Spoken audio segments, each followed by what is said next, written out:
Inilah kisah ajaib Nabi Muhammad ketika melawan jin, ifrit yang sangat kuat dan sangat jahat. Tahukah kalian bahwa alam gaib itu dihuni oleh berbagai makhluk? Salah satunya adalah jin. Di antara mereka, bahkan ada sosok yang paling kuat, paling jahat, dan suka memberontak yang bernama jin ifrit. Jin ifrit bukanlah jin biasa. Ia sering digambarkan bertubuh besar, memiliki kekuatan luar biasa, dan merupakan pemimpin dari golongan jin yang durhaka atau setan. Mereka terbuat dari api tanpa asap dan sangat cerdik dalam tipu daya untuk menyesatkan manusia. Nama Ifrit sendiri muncul dalam Al-Quran, tepatnya dalam kisah Nabi Sulaiman alaihi salam. Saat itu seorang Ifrit menyanggupi untuk memindahkan singgasana Ratu Balkis dalam sekejap mata. Ini menunjukkan betapa hebatnya kemampuan mereka. Namun di balik kekuatannya, Ifrit adalah makhluk yang ingkar dan selalu mengajak pada kemaksiatan. Nabi Muhammad sebagai utusan Allah juga pernah berhadapan langsung dengan makhluk jahat. Ini ada dua kisah utama yang dicatat dalam riwayat sahih. Suatu ketika, Nabi Muhammad sedang melaksanakan salat. Tiba-tiba muncullah jin ifrit dengan membawa obor api untuk mengganggu dan merusak kekhusyukan salat beliau. Dalam riwayat, jin tersebut mencoba melompati Nabi. Namun Nabi Muhammad tidak gentar. Beliau melawan gangguan itu dan bahkan berhasil mencekik leher jin ifrit tersebut. Beliau berencana mengikatnya di tiang masjid agar bisa dilihat oleh umat muslim keesokan harinya sebagai pelajaran. Namun niat itu diurungkan karena beliau teringat doa Nabi Sulaiman yang meminta agar kerajaannya dan kekuatannya mengendalikan jin tidak diberikan kepada orang lain setelahnya. Akhirnya Nabi melepaskan jin ifrit itu setelah mengalahkannya dengan izin Allah. Kisah lain juga terjadi saat peristiwa Isra Miraj dahulu. Ketika Nabi Muhammad melakukan perjalanan spiritual menembus langit, jin ifrit mengejar beliau dengan membawa suluh atau obor api dan mencoba mencelakakan atau mengalihkan perhatian beliau. Melihat upaya jahat itu, malaikat Jibril lantas mengajarkan beberapa kalimat doa kepada Nabi.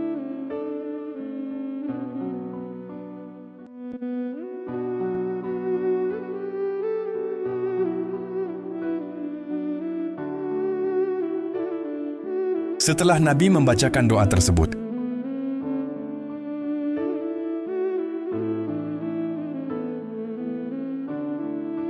seketika itu juga jin ifrit tersungkur tak berdaya dan obornya padam.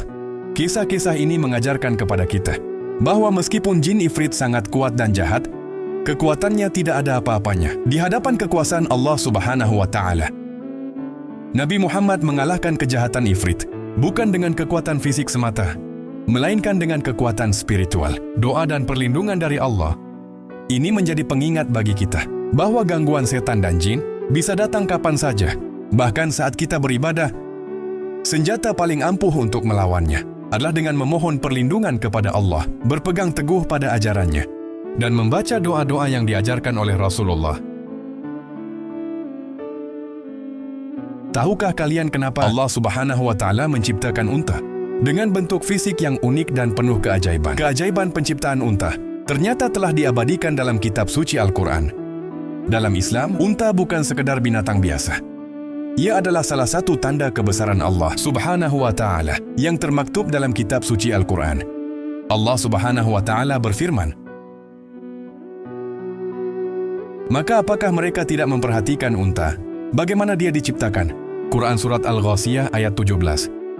Ayat ini adalah ajakan langsung kepada manusia, khususnya bangsa Arab yang hidup di gurun, untuk merenungkan penciptaan unta sebagai bukti nyata kekuasaan dan kebijaksanaannya.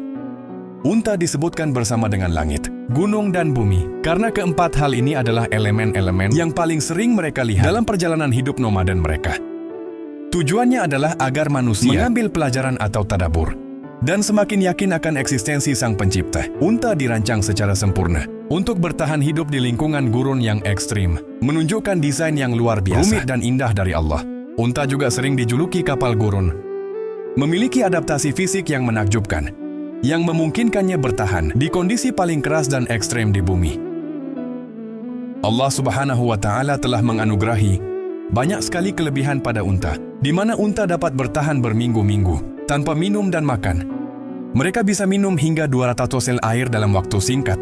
Punuknya menyimpan lemak yang dapat diubah menjadi energi dan air saat dibutuhkan. Unta juga memiliki kelopak mata ganda yang tebal, dengan bulu mata panjang dan kasar, melindungi mata dari badai pasir. Mereka juga bisa menutup lubang hidung mereka untuk mencegah pasir masuk. Kakinya yang panjang dan telapak kakinya yang lebar membantunya berjalan mudah di atas pasir tanpa terperosok. Mirip gerakan bahtera di air. Air susu unta juga kaya akan nutrisi, vitamin dan zat penting, serta tidak mudah basi. Nabi Muhammad sendiri bahkan menganjurkan minum unta sebagai obat untuk beberapa penyakit. Dalam pandangan Islam, unta dianggap sebagai hewan yang sabar dan patuh, memberikan pelajaran tentang ketaatan dan kesabaran bagi manusia. Dalam sejarah Islam, unta memiliki peran penting. Salah satunya terkait dengan kisah Nabi Syaleh alaihi salam. Mukjizat terbesar Nabi Syaleh adalah seekor unta betina yang bisa keluar dari celah batu atas izin Allah. Unta ini merupakan tanda kebesaran Allah bagi kaum. Samut unta ajaib ini mampu menghasilkan susu segar yang bisa dinikmati oleh seluruh penduduk desa. Namun, kaum yang ingkar tersebut didorong oleh kejahatan membunuh unta mukjizat itu, yang akhirnya mendatangkan azab Allah bagi mereka. Dikisahkan juga, dahulu Nabi Muhammad juga memiliki unta kesayangan yang bernama Al-Qashwa. Unta betina ini sangat berjasa dan menjadi saksi bisu perjalanan dakwah Rasulullah. Salah satu momen paling bersejarah adalah saat peristiwa hijrah dari Makkah ke Madinah. Rasulullah menunggangi Al-Qashwa menuju Gua Sur untuk mengelabui kaum kafir Quraisy dan kemudian melanjutkannya ke Madinah. Unta ini dipilih secara khusus untuk menemani Nabi. Dalam misi suci tersebut, tidak ada mukjizat khusus yang melekat pada fisik Al-Qashwa seperti unta Nabi Syaleh. Namun keberadaannya yang setia mendampingi Rasulullah dalam momen-momen krusial sejarah Islam menjadikannya istimewa dan diyakini kelak ia akan menjadi penghuni surga. Ada juga kisah mukjizat Rasulullah yang membuat unta tua milik Jabir menjadi lincah dan kuat kembali. Dari kisah-kisah ini, kita belajar bahwa unta adalah makhluk luar biasa yang diciptakan Allah dengan penuh hikmah, mengingatkan kita untuk selalu bersyukur dan merenungkan tanda-tanda kebesarannya di alam semesta.